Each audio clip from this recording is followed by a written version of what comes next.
네, 반갑습니다. 중앙토지보상원과 아시아감정평가법인의 대표 박상현입니다. 제가 영업보상평가 실무를 하다 보면은 보상 대상 지역에서 동일인이 다수의 영업을 하는 경우가 제법 있었습니다. 그러니까 이 경우에 영업보상을 할 때 그 각각의 그 영업을 대상으로 영업보상을 하는지 아니면 합쳐가지고 그 하나의 영업으로 봐서 보상을 하는지 사업장 뭐 재개발이면 정비사업 구역에 따라서 처리하는 경우가 처리하는 방법이 다른 경우가 많아가지고 중토의 재결례를 기준으로 어떤 게 맞는 업무 처리인지 한번 살펴보도록 하겠습니다.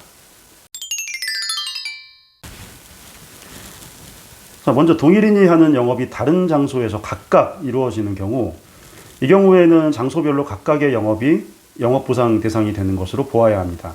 그러니까 여기서 다른 장소라 함은 구조상 명확하게 구분이 되고 독립된 별개의 장소에 반드시 해당이 되어야 됩니다.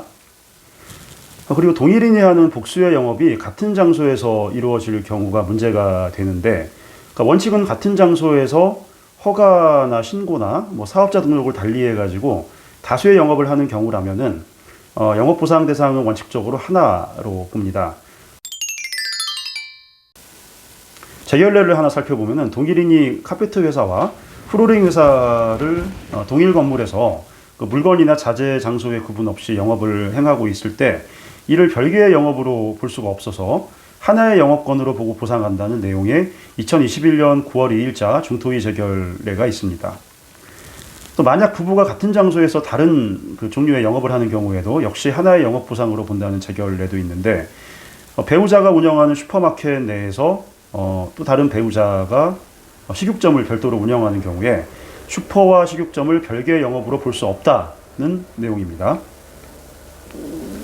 자, 그런데 이러한 원칙에 중대한 예외가 있습니다. 같은 장소 내라고 해도 위치나 업종 또 회계적으로 명확히 구분하여 영업하는 경우에는 별도의 영업보상 대상으로 볼 수가 있습니다. 관련 질의 회신을 하나 보겠습니다. 감정평가협회 감정평가 기준팀에서 회신한 내용을 참조하면은 한 사람이 동일한 영업 장소에서 다수의 영업을 영위하는 경우 그 영업이 장소적으로 일단 구분이 되고 회계적으로도 완전히 이렇게 독립이 돼서 운영이 된다면은 개별 영업별로 각각 영업손실보상 대상이 해당이 된다라는 회신을 한 바 있습니다. 동일한 사업지구 내에서 한 사람이 여러 개의 영업권을 가지고 있는 경우 올바른 처리 방법에 대해서 중토의 재결례와 감정평가사협회 기준팀 질의회신을 근거로 한번 살펴봤습니다. 해당 내용이 사업시행자, 특히 정비사업 조합들이 숙지하지 못하고 있는 좀 디테일한 내용이다 보니까 재개발 사업구역 내에서 장소가 다른 곳에서 별개의 회계 처리를 하는 독립된 두 개의 영업을 하는 경우에도 단순히 동일인이 영업을 한다라는 이유로 두 개를 합쳐서 하나의 영업 보상만을 인정하는 경우도 제법 있습니다.